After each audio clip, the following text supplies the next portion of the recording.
by virtue of their age and some failing cognitive capacity.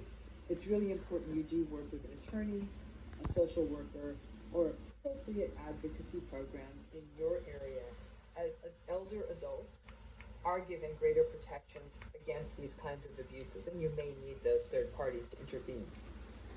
All of this, though, can wreak havoc, for example, with getting decent health care for a parent, or in the ultimate grief tragedy, after years and years of a narcissistic sibling benefiting from a family business or a family job or family money or living in a family home, and you and perhaps your other siblings didn't even take advantage of those benefits.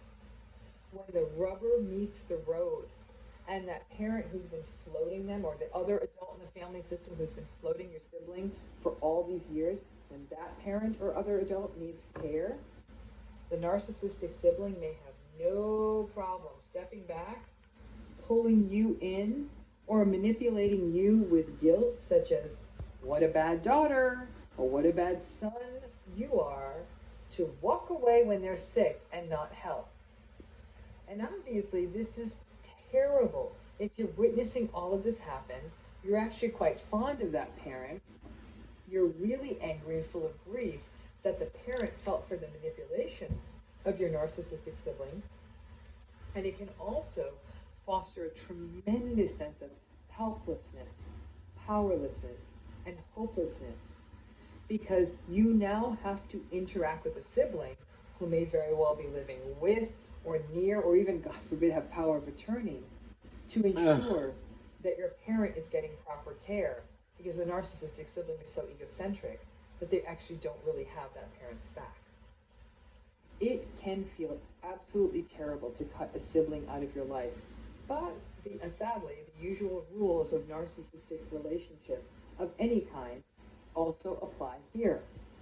Let's face it, the sibling is not going to change, and you may have a unique position of now understanding their backstory, obviously a little bit better than you would with other narcissists in their lives, because you were there during their childhood. You may not be able to explain all of this to other people, because people don't like to think siblings don't get along.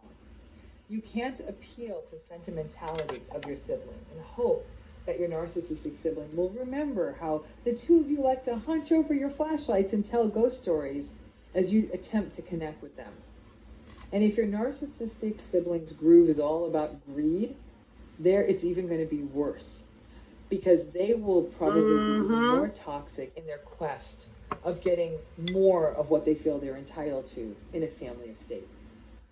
Clinically speaking, narcissistic sibling relationships are actually a form of narcissism that I've actually seen do tremendous harm to people in adulthood at the level of narcissistic, like intimate or romantic relationships. Look at the 3 flashing squares on your screen. No. Do you see blue or red? If blue, skip this. The relationships can remain a major stumbling block.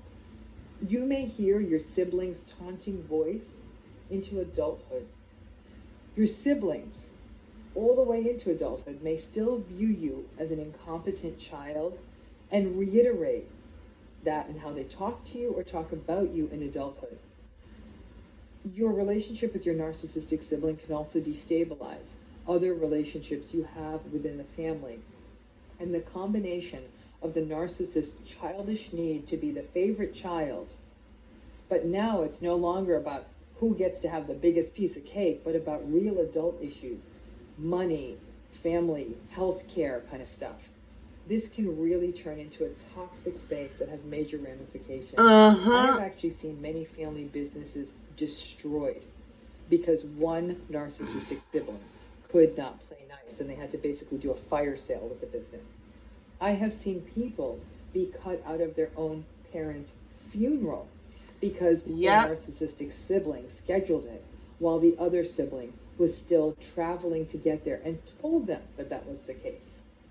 I have seen people struggle with their children not getting to see their own grandparents because the narcissistic sibling would block access to the grandparents.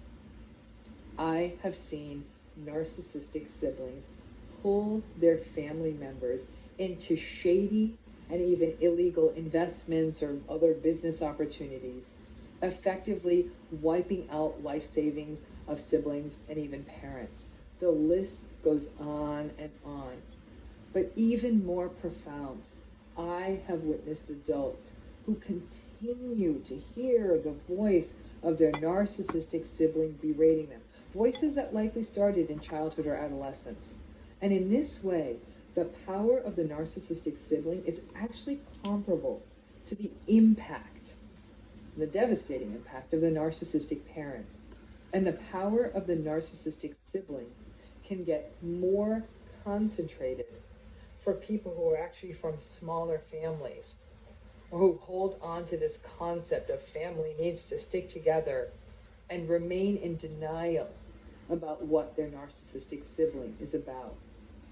I've also witnessed people get into later life, into their 60s, 70s, and older, and only then do they really absorb the magnitude of their sibling's narcissism and the devastation it has wreaked, not just on them, but on many people in the family system. I actually think that not enough is said or talked about when it comes to narcissistic siblings, and yet it reflects such a significant number of people who are struggling with narcissistic abuse.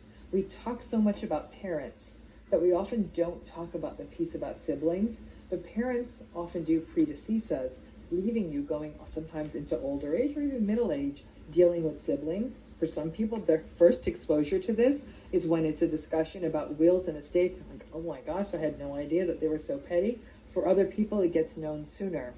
But the fact is, when you see it and experience it, it can be really difficult to let go of someone who may have been your first playmate or your first friend in this world.